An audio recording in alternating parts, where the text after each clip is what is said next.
Saber qué es el Brexit es tarea fácil, pero saber quién es Michel Barnier tal vez puede resultarte un poco más difícil. No te preocupes, soy Vicent Bañuls, periodista, politólogo, y esto es Transeúntes, donde hablamos de la Unión con lenguaje de calle.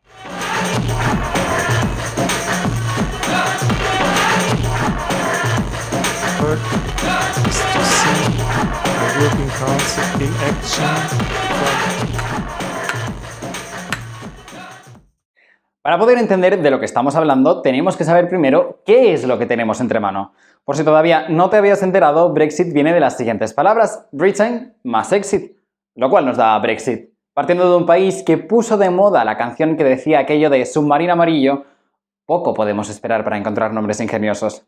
Se trata de la salida de Reino Unido de la Unión Europea, concretamente en base a ese referéndum que se celebró el 23 de junio de 2016, en el que el 51,9% de los votantes escogieron la opción de salir de la Unión, provocando esto que desde Downing Street tuviesen que solicitar la activación del artículo 50 del Tratado de la Unión Europea, que dice lo siguiente. Todo Estado miembro podrá decidir de conformidad con sus normas constitucionales retirarse de la Unión. Exacto. Era la primera vez en la UE que ocurría esto. Por aquel entonces, ni tan siquiera sabía en qué podía derivar el famoso Brexit. Ahora, lo que tenemos que preguntarnos es: ¿pero esto es la primera vez que pasa en Reino Unido? Negativo. En 1975, los británicos ya tuvieron que someterse a un referéndum en el que se les preguntaba lo siguiente: ¿piensa que Reino Unido debe permanecer en la Comunidad Europea? Casi todo el país, excepto las islas de Shetland y las Islas Hébridas Exteriores, votaron en contra. En resumidas cuentas, Reino Unido se quedó en la UE por el 67,2% de los votos. ¿Y qué pasó desde 1975 hasta 2016 para que saliese casi lo contrario que en aquel plebiscito? El Partido Laborista en las elecciones de 1983 hizo campaña para salir de la Unión, pero no triunfó. De hecho, la Dama de Hierro fue reelegida primera ministra de Reino Unido. En las elecciones del 97 se presentó el partido Referendum Party con Goldsmith como candidato, y aunque logró más de 800.000 votos, no logró ni un escaño en la Cámara de los Comunes. Después, también apareció el Partido de la Independencia de Reino Unido, quienes consiguieron la tercera posición en cuanto a votos se refieren en las elecciones de 2004. Quedó segundo en las elecciones de 2009 y primero en las elecciones de 2014. Ten en cuenta que durante estos comicios, en Europa, estaban inmersos en una profunda crisis económica en la que las instituciones de la Unión presionaban a los Estados miembros con cuestiones de reformas, con cuestiones de límites de deuda y un largo etc. En este momento es cuando entra en juego el papel de Cameron, quien ya no está, pero quien lió todo esto. El primer ministro aseguró la celebración de un referéndum a todos los ciudadanos mientras negociaba de manera oculta con la Unión Europea para cambiar la opinión pública. Total, que el referéndum se celebra el 23 de junio de 2016 y desde entonces la Unión Europea entra en un estado de shock, porque a pesar de que las encuestas preveían que Reino Unido no iba a salir de la UE, finalmente el pueblo se decantó por decir adiós al proyecto europeo por un 51,9% de los votos. Con los votos ya recontados, Reino Unido solicitó la activación del artículo 50 del Tratado de la Unión Europea y por tanto pasa lo siguiente. En este caso, Reino Unido tuvo que informar al Consejo Europeo, presidido por aquel entonces por Donald Tusk, de que los británicos habían decidido irse de la UE y por tanto se ponía en marcha el artículo 218 del Tratado de Funcionamiento de la Unión Europea, a través del cual se despliegan los mecanismos de negociación. A partir de aquí, 3 etapas. La primera, reunión del Consejo Europeo, que se celebró el 29 de abril para negociar las líneas rojas de la UE frente a Reino Unido. 4 días después, los comisarios tenían que aprobar el documento que había salido de la reunión del Consejo Europeo. Y por último, el Consejo deberá autorizar el inicio de las negociaciones. Pero no estamos teniendo algo en cuenta: el tiempo.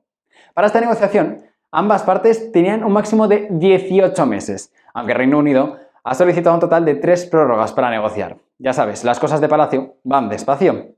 Para llevar a cabo las negociaciones, los 27 Estados miembros invitaron al Consejo a designar a la Comisión como negociadora por parte de la UE, quien decidió nombrar finalmente a Michel Barnier como negociador por parte de la UE. Este fue ministro de Asuntos Exteriores y posteriormente ministro de Agricultura en Francia. Llegó al Parlamento Europeo en las elecciones de 2009 y ocupó el cargo de comisario europeo de Mercado Interior y Servicios entre 2010 y 2014. Como curiosidad, ¿sabías que la mano derecha de Michel Barnier es valenciana? Se trata de Clara Martínez Alberola. Fue jefa de gabinete de Jean-Claude Juncker desde febrero de 2018 hasta la llegada al gobierno de Ursula von der Leyen y desde 2020 forma parte del equipo de Barnier para encauzar un poco las negociaciones con Reino Unido. Curiosidades Aparte, en la parte británica, aunque ha habido otros negociadores antes, el actual es David Frost, quien ha sido asesor de seguridad nacional de Reino Unido y miembro de la Cámara de los Lores desde 2020. Entre ambas partes han intentado desgastar al máximo la parte contraria, y aunque en la última etapa, sobre todo a partir del último Consejo Europeo del 10 y el 11 de diciembre, Ursula von der Leyen y Boris Johnson han pasado a tener un papel más relevante, sí que es verdad que las negociaciones las han llevado a cabo las negociaciones lideradas por estos dos señores. Aunque como te he contado, hemos vivido 3 prórrogas más una, ya que se esperaba que el domingo 13 de diciembre hubiese una respuesta firme, lo único cierto desde el principio es que el 31 de diciembre era la fecha límite real para todo esto. ¿Cuándo se producirá esta desconexión? Realmente, Reino Unido no forma parte de la UE desde el 31 de enero de 2020, de ahí que no haya ningún representante del país en ninguna de las reuniones de jefe de Estado o ministros en concreto. Exactamente lo que estamos viviendo desde entonces hasta la actualidad es el periodo de transición, cuyo objetivo es que todas las partes implicadas puedan ajustar y negociar los términos de su nueva relación, lo cual ha generado bastantes enfrentamientos entre ambas partes, especialmente en los últimos meses de este 2020. Aunque pensar en el territorio es algo bastante simple, ya que todos tenemos una idea de dónde está Reino Unido, un factor a tener en cuenta respecto al Brexit son los territorios británicos de ultramar, entre los que se encuentran las Bermudas, las Islas Caimán o Gibraltar. Esta última, concretamente, ya ha manifestado a través del ministro de Gibraltar su voluntad de buscar un acuerdo diferente al de Reino Unido. Es como un queremos dejaros de lado pero tampoco mucho. Muestra de ello fue el tuit de Pedro Sánchez para felicitar a Barnier y von der Leyen sobre la consecución del acuerdo. Sí, pero vamos a ver todo esto en datos. ¿Cómo va a afectar la salida de Reino Unido a la UE? Estos datos transeúntes, y a continuación te dejo todos los datos que deberías conocer. Las exportaciones en Reino Unido representaban un 16,61% de su PIB en 2019.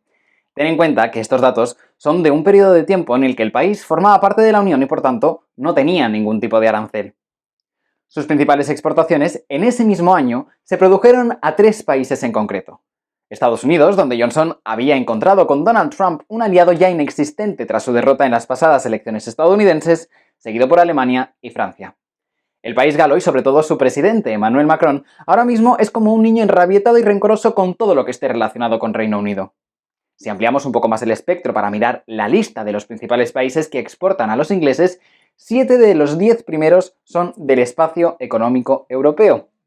En el caso de España en particular, representa el 9% de las importaciones totales y ocupaba el 9º puesto en el ranking. Ya Vicent, pero a mí, en mi día a día, ¿esto cómo me va a afectar? ¿Conoces los supermercados Tesco, Barclays o la empresa British American Tobacco, la cual está detrás de Lucky Strike, Dunhill y otras marcas más? Bien, pues aunque el país ha llegado a un acuerdo con la Unión Europea el pasado día 24 de diciembre, este acuerdo realmente es un Brexit a las bravas. Fíjate en la siguiente imagen donde te resumo los puntos claves que a ti como ciudadano de a pie te van a afectar en cuanto al Brexit Deal se refiere. A grandes rasgos, Reino Unido dejará de ingresar a las arcas públicas europeas 75.000 millones de euros. Ya chico, ¿y qué? Esto, en porcentajes, representa un 16% menos cada año, una cantidad que ninguno de los conocidos como países frugales, los del norte, van a cubrir con sus aportaciones. Así que los presupuestos europeos pierden una cantidad importante que más tarde o más temprano van a acabar repercutiendo en ti y en mí. El mercado inglés es uno de los más importantes para el turismo español. De hecho, en 2019 el 21% del turismo era británico. Ahora, estos tendrán que hacer frente a visados, papeles y, por supuesto, un pasaporte en regla para cruzar cualquier tipo de frontera del espacio unitario. El mercado común, el santo grial del proyecto comunitario.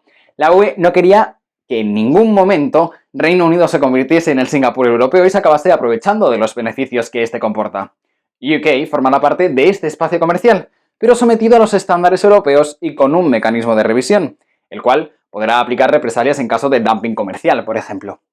Los aranceles de los que hablaba antes no están presentes en este acuerdo del Brexit, pero mientras la Unión siempre tendrá esta garantía, puede que a Reino Unido se la arrebaten en algún momento. Y por último, el tema de la pesca, el gran escollo que ralentizó el acuerdo entre ambas partes, aunque los británicos, entre tú y yo, lo hicieron por tocar las narices. Para el país, esta actividad comercial tan solo representa el 0,1% del PIB, pero aquí no se negociaban datos económicos, sino cuestiones de soberanía y orgullo nacional, que los británicos tienen mucho. Estos, en un principio, querían recortar un 50% las cuotas pesqueras europeas. Al final se ha quedado en un 25%. ¡Ojo! Esto ahora cuenta con una vigencia de 5 años y medio. A partir de este plazo, las negociaciones entre ambos serán anuales, así que todas estas cuestiones pueden cambiar de aquí a un lustro.